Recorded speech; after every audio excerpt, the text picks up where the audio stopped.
တခါတုန်းကရွာလေးတစ်ရွာမှာမောင်လင်းလို့ခေါ်တဲ့ကလေးလေးတစ်ယောက်ရှိတယ်။မောင်လင်းကအရန်ထူးခြားတယ်။ဘာလို့လဲဆိုတော့သူစိတ်ကူးရင်လိုက်တာနဲ့အဲ့ဒီစိတ်ကူးကအမှန်ဖြစ်သွားတတ်လို့ပဲတနေ့ရွာထဲမှာမိုးမရွာပဲရေရှားလာတယ်။လယ်တွေခြောက်ပင်တွေညှိုးလူတွေစိတ်ညစ်ကြတဲ့အချိန်မောင်လင်းကမျက်လုံးပိတ်ပြီးစိတ်ထဲမှာစိတ်ကူးတစ်ခုယင်လိုက်တယ်။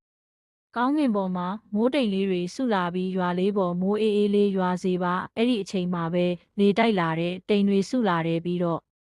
မိုးရွာလာတဲ့ရွာသားအားလုံးဝမ်းသာကြပြီးမောင်လင်းကိုမေးကြတယ်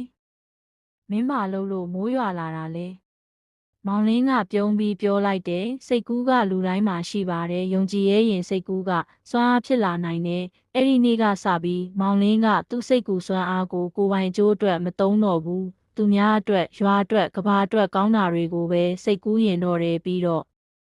သူ့လိုပဲစိတ်ကူးစွမ်းအားကိုယုံကြည်တဲ့ကလေးတွေများလာကြတယ်။ကေလားတို့လည်းစိတ်ကူးရင်ရဲရင်တင့်စိတ်ကူးကတင့်ရဲ့စွမ်းအားပါပဲ။